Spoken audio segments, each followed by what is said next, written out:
عدنا إليكم والعود أحمدي. أجي نشوفوا الإعلام التونسي أش كيقول على المملكة المغربية الشريفة، نسمعوا أش كيقول. رحمة على كل الناس اللي سقطت ضحايا هذا الزلزال، لكن نمشيو سياسيا في العلاقة بالمغرب. يعني مصدر حكومي مغربي يعلن انه زيارة ماكرون اللي كانت مبرمجة غير مبرمجة. أيوة. كيفاش هذايا؟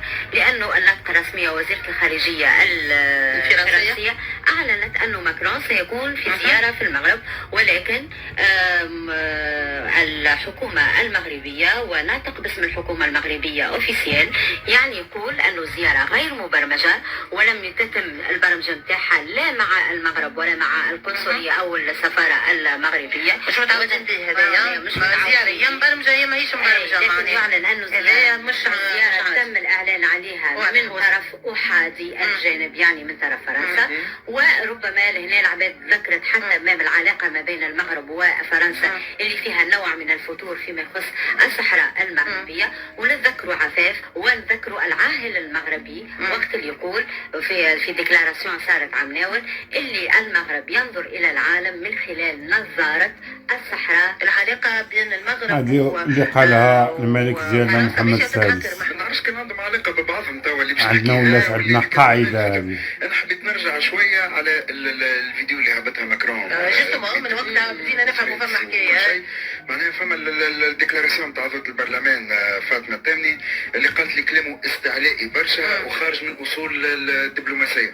فاطمة الثامني ماهيش جست برلمانية، هي كما الرئيس الوحيد اللي يدز في فرنسا غير محبوب ماشي من طرف الفرنسيين، من العالم كامل مكروه. معناها جوستيفي بخلاف اللي صار مع الجزائر، معناها اللي فيه وفيه الباقي قبلت من عندهم المساعدات خبيث فيه خبز كيبان شيء. تبقينا ما بين المغرب وفرنسا الله اعلم شنو. الله اعلم شنو، ما فهمناش. اخر نعطيكم انا اخبار. احنا عطينا في الاخر برشا محبه وبرشا فيختي وبرشا ثقه هكذا في الانتماءات نتاعنا وقت اللي نلقاو قاد المالح يصرح هكذا. Relation difficile entre la France et le Maroc, ça date d'il y a quelques mois. صدم لي الفرنسي. Pour un franco-marocain comme vous, dans cette... Est-ce que je suis immigré en France? Je suis marocain.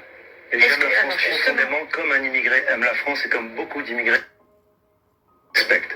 Et du coup, est-ce que les choses sont dites? Sont tiraillées? Mais Natacha, moi je suis pas tiraillé du tout. Mais j'ai jamais, je suis pas du tout tiraillé moi. Qui est d'aider mon pays, le reste ça ne me regarde pas. Eh oui. جبلها من الاخر. انا مغربي. تحياتي لك الصاف، الله يبارك فيك.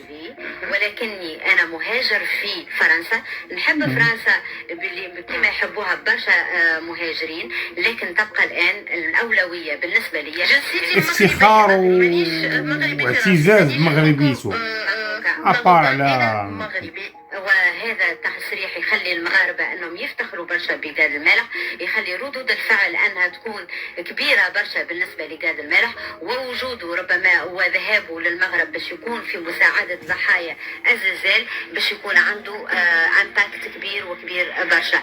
إذا هذا يكون درس زاد لبرشا ناس يا عفاف أنه الاعتزاز بالجنسية نتاعك والاعتزاز بالانتماء نتاعك والاعتزاز بكونك أنك أنت صحيح تكون موجود في بلد آخر اللي حققت فيها النجاح نتاعك، لكن يبقى الموطن والاصل هو قبل كل شيء. عجبني الموقف نتاعو بصراحه. في حاجه اخرى زاده، ساعات كي تتسال شنو موقفك من طبقه الاوزون، مش لازم تقول انفجرت. ما عنديش بها داعي، ما عنديش بها داعي. قال لها ما ندخلنيش في السياسه، ما نركزوش نحكيو وندخلوا في معامة ماهيش نتاعنا. راهو ساعات ما فيها باس. انا مرة توجهلي سؤال قلت له انا شخص تافه مانيش نتاع الاسئله، مش باش نجاوبك.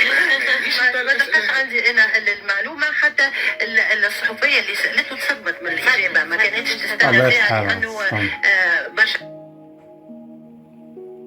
هما بالنسبة لهم الفرنسيين قال المالح هو فرنسي، ولكن صدمهم فهاد اللقاء الصحفي اللي دار اليوم. انا اصل ديالي مغربي ومغربي، ولكن انا مهاجر في واحد البلد كجميع المهاجرين من الاخر. وهنا شفتوا نتوما الانبهار الاعلام التونسي من رفض المغرب لمساعدة فرنسا ورفض زيارة ماكرون. هذا شنو هو كيعني هو اعتزاز وافتخار المغاربة بجنسيتهم. وقاد المالح فوق راسنا والله العظيم، هزيتينا الدرابو عالي بزاف. شكرا لك بزاف. وهذا الشيء ما كان اليوم في هذا الفيديو مع الاعلام التونسي، وكنشكروهم في هذا الكلام والتعازي ديالهم اللي قدموها للشعب المغربي، وشكرا لكم. وما تنساوش دعمونا في القناة، ما كنبغيش نقولها بزاف. المهم راكم نتوما عارفين بلا ما نعاود نقول لكم. يلا في امان الله ونهاركم مبروك وبداية اسبوع موفقة ان شاء الله، ان شاء الله يا رب العالمين، علينا وعلى جميع امة محمد، والله ينصر الامة الاسلامية.